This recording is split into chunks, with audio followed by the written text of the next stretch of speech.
தமிழ்நாட்டின் அரசியல் வரலாற்றில் தனி பாதையை உருவாக்கியவர் குமரி ஆனந்தன். மக்களின் நலனுக்காக போராடியவர். சமூக நீதி, சமத்துவம் மற்றும் காங்கிரஸ் கொள்கைகளுக்காக தனது வாழ்நாளையே அர்ப்பணித்தவர். தமிழ் இலக்கியங்களில் புலமை பெற்றவர். இலக்கிய பேச்சாற்றல் திறன் கொண்டவர். தன்னுடைய பெயரை தமிழகத்தின் தென்மேற்கு பகுதியில் உள்ள குமரி மாவட்டத்தில் இருந்து பெற்றவர் என்பதே குமரி ஆனந்தன் என்று இவரை அழைக்க காரணம். இப்படிப்பட்ட பெருமைமிகு காங்கிரஸ் மூத்த தலைவர் குமரி ஆனந்தன் தற்பொழுது காலமாகியுள்ளார். அவருக்கு வயது 93. பாஜக மூத்த தலைவர்களில் ஒருவரான தமிழிசை சவுந்தரராஜனின் தந்தையும் மறைந்த தொழிலதிபரும் எம்பியுமான வசந்தகுமாரின் அண்ணனுமான குமரி ஆனந்தன் வயது மூப்பு காரணமாக தீவிர அரசியலில் இருந்து ஒதுங்கியே இருந்தார். இந்த நிலையில் வயது மூப்பு காரணமாக மருத்துவமனையில் அனுமதிக்கப்பட்டிருந்த குமரி ஆனந்தன் உயிரிழந்தார். குமரி ஆனந்தன் கன்னியாகுமரி மாவட்டத்தில் உள்ள அகத்தீஸ்வரத்தைச் சேர்ந்த ஒரு நடுத்தர குடும்பத்தில் பிறந்தவர். இந்திய விடுதலை போராட்ட தியாகி ஹரிகிருஷ்ணன் தங்கம்மாள் தம்பதியருக்கு முதல் மகனாக 1933ஆம் ஆண்டு மார்ச் 19ஆம் தேதி பிறந்தார். இவருடைய உண்மையான பெயர் அனந்தகிருஷ்ணன். குமரிமங்கலம் அனந்தகிருஷ்ணன் பின்னாளில் குமரி ஆனந்தன் என்று ஆனார். ஆரம்ப கல்வியை பிறந்த ஊரிலேயே முடித்துவிட்டு உயர்கல்விக்காக திருநெல்வேலி மற்றும் சென்னைக்கு சென்றார். சிறுவயதில் இருந்தே இலக்கியத்தில் தமிழ் மொழியிலும் பேச்சாற்றலிலும் அதிக ஈடுபாடு காட்டிய இவர் தமிழில் முதுகலை, முனைவர் பட்டங்களை பெற்றுள்ளார். மதுரையில் சிறிது காலம் தமிழ் ஆசிரியராகவும் பணியாற்றியிருக்கிறார் குமரி ஆனந்தன். பின்னர் சமூக சேவையின் மூலமாக அரசியலுக்குள் நுழைந்தார். தமிழகத்தின் மிக மூத்த அரசியல்வாதியாக திகழ்ந்த இவர் பெருந்தலைவர் காமராஜருடன் இணைந்து பணியாற்றிய பெருமை கொண்டவர்.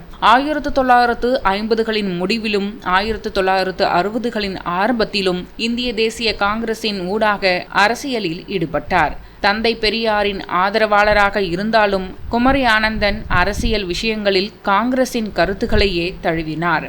அவரது நேர்மையும் பொதுமக்களிடம் கொண்ட ஈடுபாடும் அரசியலில் இவருக்கு ஒரு அடையாளம் கிடைத்தது.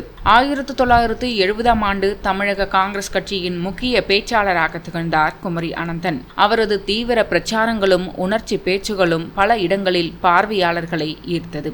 1980களில் தமிழ்நாடு காங்கிரசின் தலைவர் பொறுப்பை ஏற்றார் குமரி ஆனந்தன். அந்த காலத்தில் கட்சிக்குள் ஏற்பட்ட பிரிவுகளும் உள்நாட்டு பிரச்சனைகளும் எம்ஜிஆர் தலைமையில் அதிமுகவின் வலிமையான ஆட்சி இருந்த போதிலும் குமரி ஆனந்தன் தன்னுடைய நிதானமான நடத்தை மற்றும் நீதி சார்ந்த பேச்சாளர் தன்மையால் கட்சியை உறுதியாக வைத்திருந்தார். அவரது தலைமையிலேயே பல போராட்டங்கள் நடைபெற்றது.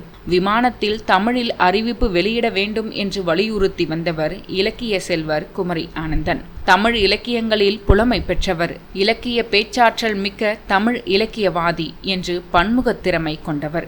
மேலும் மதுவிலக்கு, பனை பாதுகாப்பு உள்ளிட்ட பல்வேறு கோரிக்கைகளை வலியுறுத்தி பாத யாத்திரை நடத்தினார்.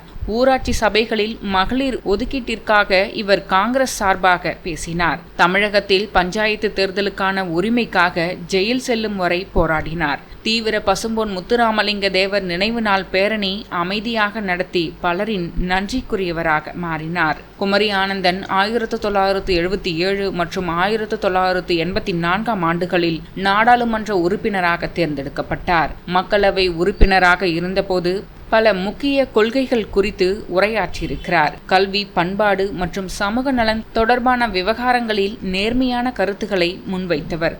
தமிழர்களுக்கான உரிமைகளை நாடாளுமன்றத்தில் வலியுறுத்தியுள்ளார்.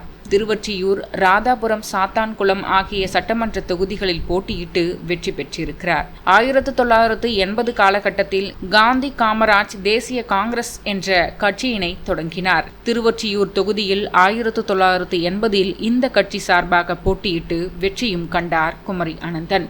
பிறகு தன்னுடைய கட்சியை காங்கிரஸ் கட்சியுடன் இணைத்துவிட்டு கடைசி வரை காங்கிரஸ் கட்சி தொண்டராகவே இருந்தார் குமரி ஆனந்தன். இவர் மறைந்த காங்கிரஸ் எம்பி வசந்தகுமாரின் சொந்த அண்ணன் என்பது குறிப்பிடத்தக்கது. குமரி ஆனந்தனின் மனைவி பெயர் கிருஷ்ணகுமாரி. இந்த தம்பதிகளுக்கு 4 மகள்களும் ஒரு மகனும் உள்ளனர்.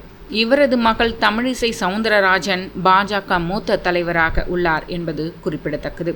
குமரி ஆனந்தன் 1967 முதல் பல நடைப்பயணங்களை மேற்கொண்டவர். 2011ஆம் ஆண்டு 9வது முறையாக 4 அம்ச கோரிக்கைகளை வலியுறுத்தி திருவல்லிக்கேணி முதல் புதுச்சேரி வரையிலான 180 கிலோமீட்டர் தூரம் நடைப்பயணம் மேற்கொண்டார். அந்த 4 அம்ச கோரிக்கைகளாக பனைமரத்தை பாதுகாக்க வேண்டும், புதுச்சேரி மாந்தோப்பை பாரதியின் குயில் தோப்பாக மாற்ற வேண்டும், தர்மபுரியில் பாரத மாதாவுக்கு கோவில் கட்ட வேண்டும், நதிகளை இணைக்க வேண்டும் என்பது தான். நாடாளுமன்றத்தில் தமிழில் கேள்வி கேட்கும் நிலையை உருவாக்கிய குமரி ஆனந்தன் தமிழில் தந்தி விண்ணப்பங்கள் மணி ஆர்டர் வேண்டும் என போராடி பெற்று தந்தவர். தமிழில் விமானங்களில் அறிவிப்புகள் வெளியிட வேண்டும் என இவர் வலியுறுத்தியிருந்தார். 2024ஆம் ஆண்டு தமிழக அரசின் தகைசால் விருது இவருக்கு வழங்கப்பட்டது. தமிழ்நாட்டுக்கும் தமிழினத்தின் வளர்ச்சிக்கும் பங்காற்றியதற்காக தமிழ்நாடு அரசின் சார்பாக தமிழக முதல்வர் மு.க.ஸ்டாலின் அவர்கள் குமரி ஆனந்தனுக்கு வழங்கினார் இந்த விருதினை.